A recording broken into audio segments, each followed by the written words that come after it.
మాకొక cabinet berth కావాలి, మా కులానికి మంత్రివర్గంలో చోటు కల్పించాలి, మా మతానికి ఒక మంత్రి పదవి కావాలి, మా జిల్లా ఎమ్మెల్యేకి మినిస్టర్ పదవి ఇవ్వాలి. ఇలా ఒక్కొక్క ఎమ్మెల్యే ఒక్కొక్క డిమాండ్ తెరపైకి తెస్తూ ఉండడం కాంగ్రెస్ హైకమాండ్కి హెడేక్గా మారిపోయింది. తెలంగాణ కేబినెట్ విస్తరణ ఆలస్యమవుతున్న కొద్దీ ఆశావహుల సంఖ్య చాంతాడంతా అయిపోతోంది.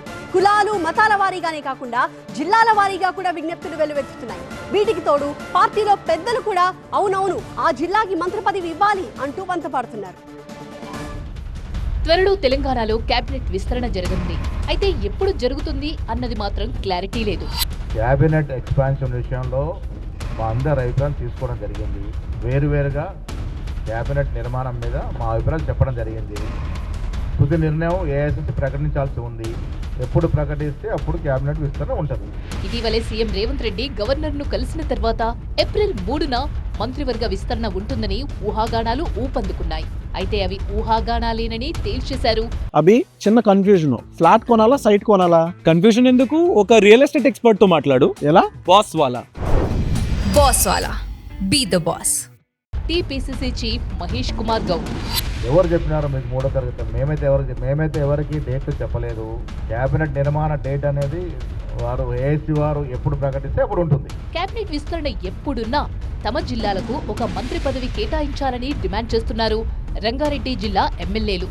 సోమవారం ఢిల్లీ వెళ్లిన రంగారెడ్డి జిల్లా ఎమ్మెల్యేలు కేసీ వేణుగోపాల్, అభిషేక్ మను సింఘ్వీని కలిశారు. రంగారెడ్డి జిల్లాకు కేబినెట్ లో చోటు కల్పించాలని కోరారు. ఇప్పటికే ఏఐసీసీ పెద్దలకు లేఖ రాశారు ఈ జిల్లా ఎమ్మెల్యేలు. ఈ లెటర్ పై స్పీకర్ గడ్డం ప్రసాద్ కూడా సంతకం చేసినట్టు సమాచారం.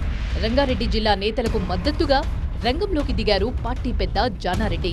కాంగ్రెస్ అధ్యక్షుడు ఖర్గేకి, ప్రధాన కార్యదర్శి వేణుగోపాల్ కు లేఖ రాశారు జానారెడ్డి.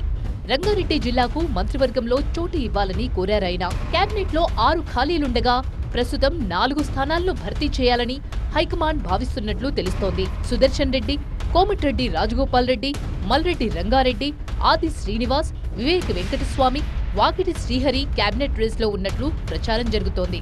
ఒకవేళ ఉమ్మడి రంగారెడ్డి, హైదరాబాద్ జిల్లాల వారికి అవకాశం ఇస్తే మల్రెడ్డి రంగారెడ్డికి ఛాన్స్ ఉంటుందని, అదే జరిగితే కోమటిరెడ్డి రాజగోపాల్ రెడ్డికి అవకాశం ఉండకపోవచ్చు అనే టాక్ నడుస్తోంది. అయితే అధిష్టానం ఏ నిర్ణయం తీసుకుంటుందోనని టెన్షన్ పట్టుకుంది నేతలకు.